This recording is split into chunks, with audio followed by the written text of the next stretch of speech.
السلام علیکم بیٹا۔ میر تقی میر ہم نے شروع کیا تھا۔ پہلی غزل آپ پہلے پڑھ چکے تھے۔ میر تقی میر کی غزل نمبر آپ کی 2 ہے۔ غزل نمبر 2 سے شعر نمبر 1 آپ لوگ پڑھ چکے۔ آج ہم شعر نمبر 2 کی تفہیم اور اس کے حوالہ جات دیکھیں گے۔ شعر نمبر 2 ہمارے پاس کون سا ہے؟ یہ جو 2 آنکھیں مند گئی میری، مند گئیں میری، اس پہ واہ ہوتی ایک بار اے کاش۔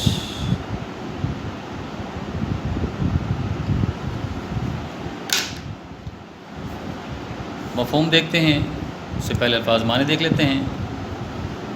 مند جانا لفظی معنی ہے بند ہو جانا، بند ہو جانا۔ مراد کیا ہے؟ موت کا شکار ہو جانا، موت کا شکار ہو جانا۔ اس پہ واہ ہوتی، واہ ہونا کھلنا ہو گیا۔ اس سے مراد غزل کا روایتی محبوب ہو گیا۔ اے کاش حرف تمنائی ہو گیا، حسرت کا کلمہ ہو گیا۔ اب یہاں ہم دیکھتے ہیں کہ شعر میں شاید ہمارے سامنے کیا کہنا چاہتا ہے۔ پہل شعر کا مفہوم ہے۔ شاعر حسرت کرتا ہے، شاعر تمنا کرتا ہے۔ کیا حسرت کرتا ہے؟ کیونکہ پوری غزل میں اے کاش غزل کی ردیف ہے۔ شاعر کہتا ہے اے کاش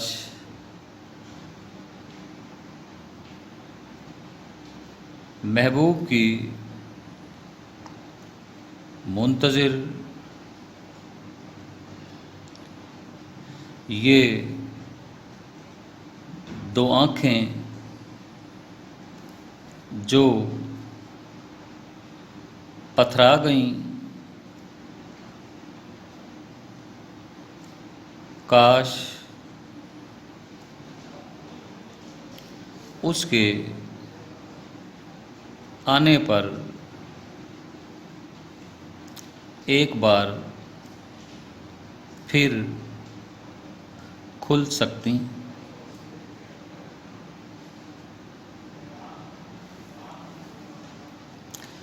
پہلی خوبصورت چیز جو آپ نے دیکھنی ہے وہ ہے مند جانا اور واہ ہونا۔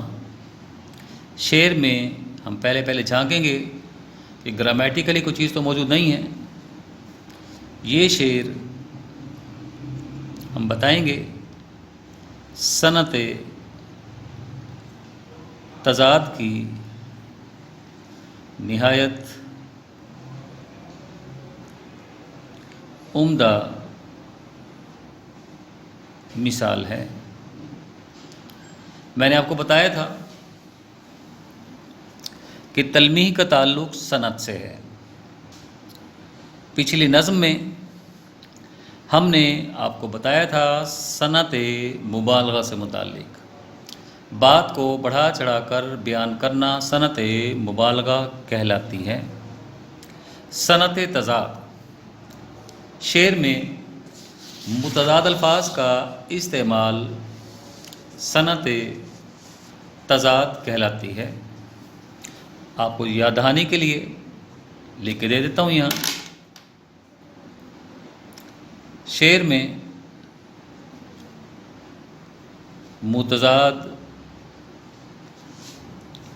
الفاظ کا استعمال صنعت تضاد کہلاتی ہے۔ ہم مثال دیکھ لیتے ہیں۔ کچھ غلط بھی تو نہیں تھا میرا تنہا ہونا،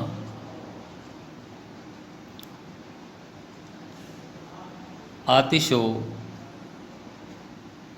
آب کا ممکن نہیں یکجا ہونا۔ شعر میں آتش اور آگ اور پانی دو متضاد چیزیں ہیں۔ اب آئیں گے ہم شعر کی طرف۔ شاعر کہتے ہیں یہ جو دو آنکھیں موند گئیں میری، مراد کیا ہوئی؟ محبوب کے مظالم سہتے سہتے آخر کار عاشق موت کا شکار ہو گیا۔ اب کیا مراد ہوئی؟ ہم نے کیا کرنا ہے؟ محبوب کے مظالم کا بیان۔ اس شعر میں کے پہلے مصرعے میں محبوب کے مظالم کا بیان ملتا ہے۔ روایتی کرداروں میں جائیں گے۔ غزل کا روایتی محبوب فطرتاً ظالم، فہرست بنائیں گے پوری، سنگ دل، جفا پیشہ، جفا شعار، یہ سارے میں نے آپ کو لکھوائے میں لفظ۔ یہ تند خو تند مزاج ہو گیا، تیز مزاج۔ تند خو بے اعتنا بے رخی برتنے والا، اور سب سے بڑھ کر عہد شکن ہے۔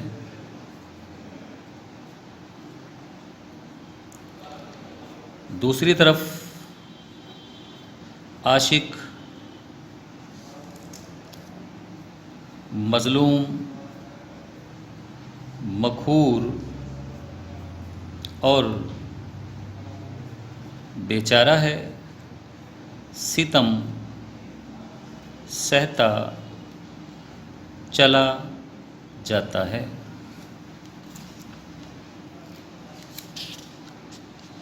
اب شعر کو بڑھائیں گے اسی کانٹیکس میں۔ عشق کی راہ پر عشق کی ہم مشکلات کا ذکر کریں گے۔ عشق کی مشکلات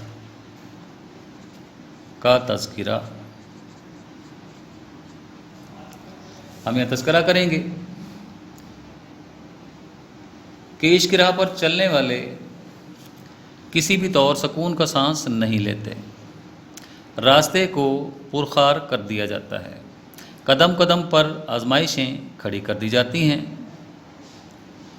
عاشق دنیا بھر کی طعن و ملامت برداشت کرتا ہے، محبوب کے ستم سہتا ہے، اس کی بے رخی کو برداشت کرتا ہے،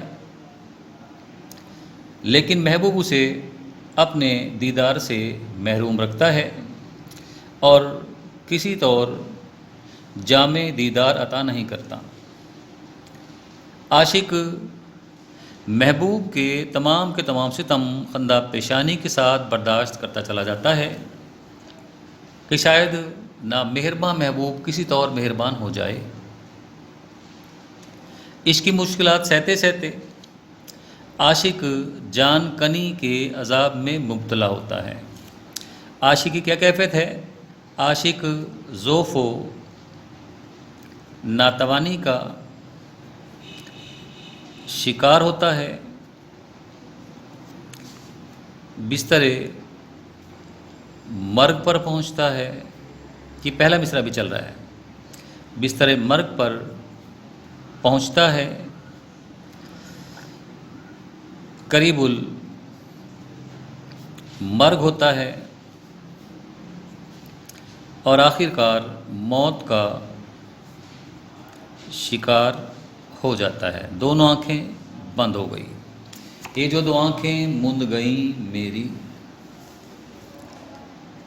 شعر لکھ سکتے ہیں. پھر کسے فرصت نظر ہوگی، پھر کسے فرصت نظر ہوگی، کون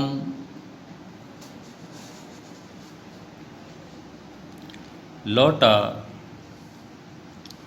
اجل کی راہوں سے،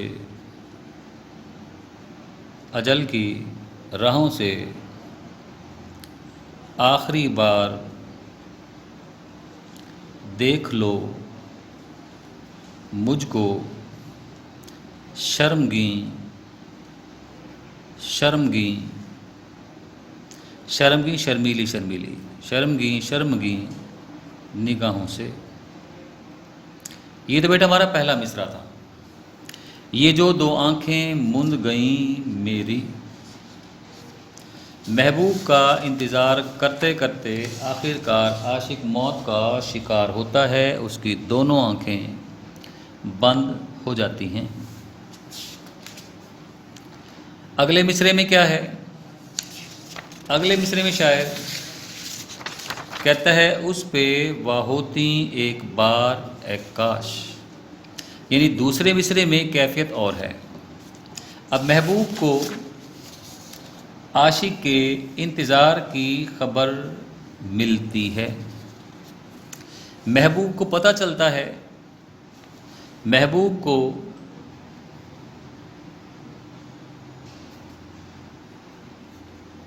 معلوم ہوتا ہے کہ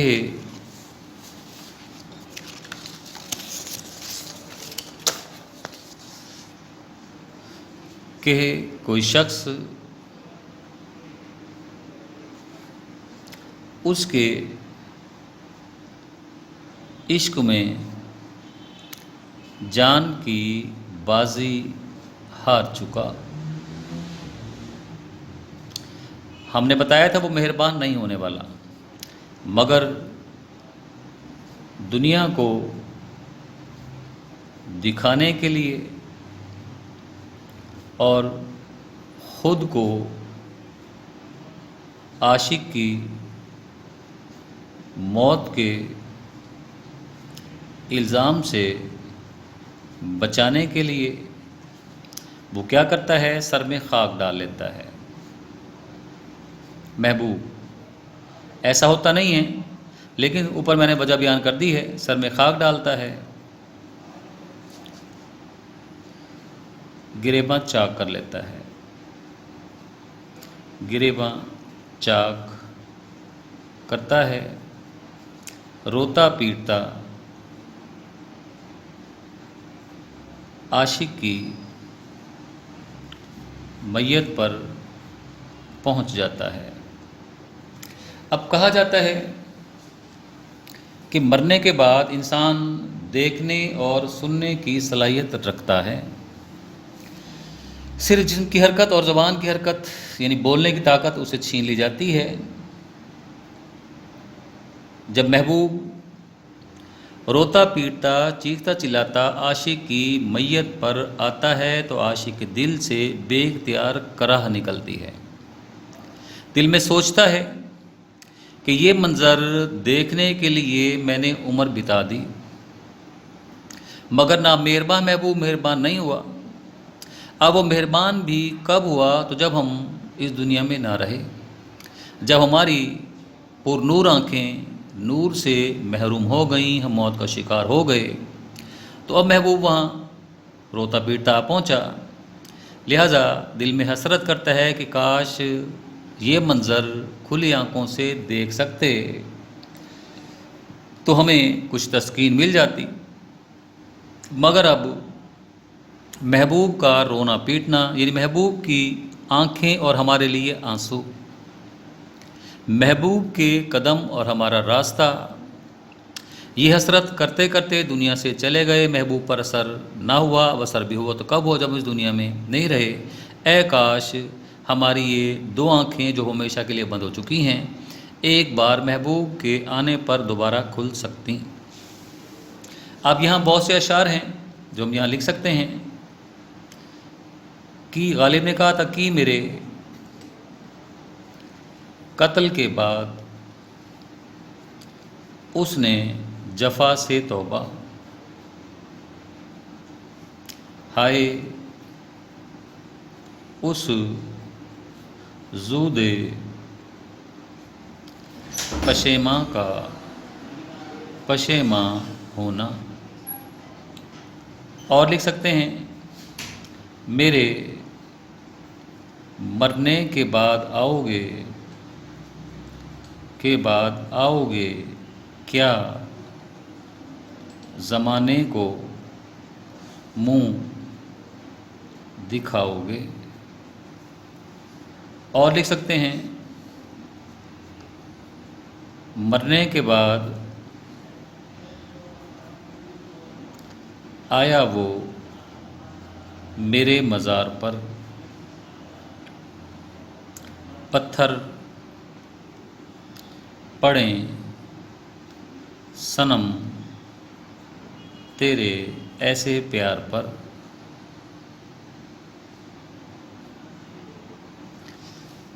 یہ بیٹا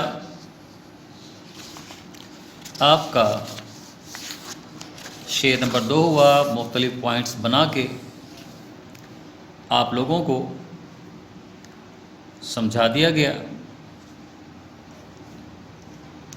پھر بھی پہلی بار غزل پڑھ رہے ہیں آپ لوگ، بیہودہ کلام ہیں جو آپ لوگوں کو یہاں پڑھنا پڑے گا۔